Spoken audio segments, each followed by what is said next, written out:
What's up everyone, John Rettinger from Techno Buffalo here, and today Microsoft endowed the Xbox 360 with a brand new update, bringing with it some UI tweaks, but also some pretty cool new features. So I'm going to go ahead and show you what the biggest new features are, and I'll talk to you about some of the smaller ones. Let's go ahead and get started.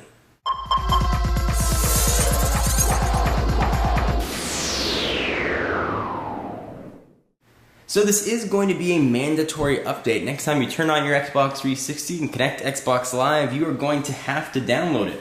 What it's going to bring, sort of in interest of the biggies here, is first, it's getting ready for Connect, coming out later on this month. It's going to bring you ESPN on Xbox 360. We sort of saw that previewed a few months ago. It's going to bring you a ton of new Zune music features, including access to the Zune Marketplace and all the videos that go along with it. Netflix search, friggin' finally. Improved video chat quality, improved gamer tag creation, streamlined in-dashboard virtual keyboard, improved Xbox Live Marketplace and UI browse experience, easier to get onto a wireless network, ability to sign out using other controllers and the sign-in UI, a new browse experience, updated family settings, improved programming, and much better video chatting capabilities and audio chatting. So when you hear the 13-year-old screaming at you and calling you a noob, you'll now hear it in crystal quality. So let me go ahead and demonstrate some of the biggest new features, which now live under the video marketplace. So first, let's go ahead and check out Zune, which has really started to come into its own with the advent of Windows Phone 7, many months past the Zune HD's launch. So this is going to be a downloaded app. You're going to have to download it, and then it will launch. It's going to take a few minutes to get it up and working. The camera focus here. So you are going to get access to everything that the Zune Marketplace really offers, including movies, which you can see right here. You can rent if you want to rent Sex and the City 2, for example. I don't know why you would, but you can right here. Go ahead and sort of check out different movies. Of course, Back to the Future. Let's go ahead and see what this looks like. Back to the Future or Past. It's going to tell you a little bit about the movie and then give you an option sort of for renting Back to the Future. Go ahead and sort of pull up a ton of different choices that are similar. So here's the whole trilogy. I'm going to show you what this looks like. And things do load not as fast as they do on something like Netflix, but you can sort of preview it here. You can go ahead and rent it or stream it depending on what you like. And you just have to have a Zune Pass in order to do this. So go ahead and go back.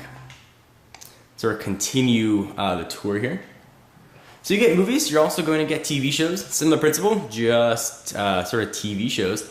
And there's a decent amount of networks here, so you can sort of watch some recent episode of Fringe, get your Mythbusters on, Real Housewives of Somewhere in the World, The Boy Who Cried Werewolf. There's a ton of different choices here. You're going to go through and explore it.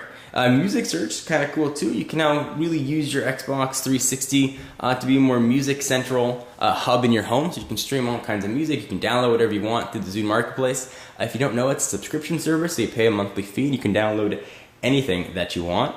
Search, pretty obvious, and you also have access to movie trailers, some independent videos. You can have a Zune party if you want. Kind of lame, but you have the option. And access to your whole video library here. And you can sort of hook it up to your computer and pull in your Zune content you have on your home PC. So that is Zune. We'll go ahead and exit out of here. It actually is a pretty cool new feature that we really didn't have all that functionality before. You could sort of do it, but you didn't get all that Zune plugin-ness. One of the ones that I'm most excited about as a sports guy is ESPN. Let me show you what this looks like. Now, why you would use this as opposed to just watching some of this content on your TV, a little bit unsure. I guess they're playing up pretty heavily the social networks. You can sort of watch with your avatars and watch with friends and sports and see the little guys interact.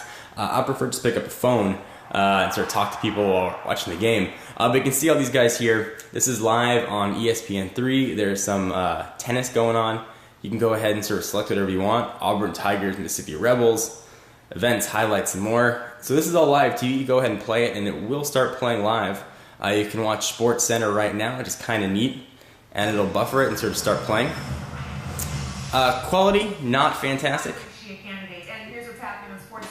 And then she'll start talking. If you leave it here, she'll start playing. See all the little avatars jumping up and down because they're super excited for Oregon Ducks at USC Trojans. This is a replay, letting you know that it is indeed a replay.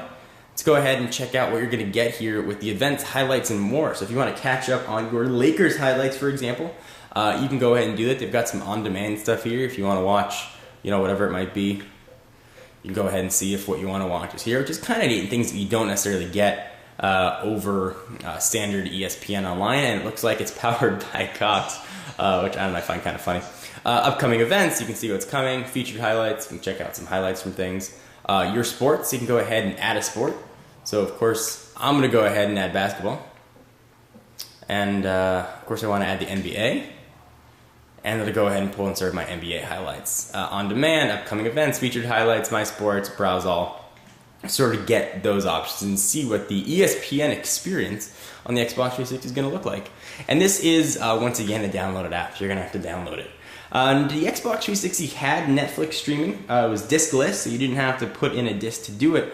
But you're missing a lot of the other features. You had to have another device in order to set your queue. You couldn't really search that well with the application that was there. So you're going to have to re-download this again, but you now get a refined Netflix look and feel. Let me go ahead and show you what that looks like here. Let the camera focus on in.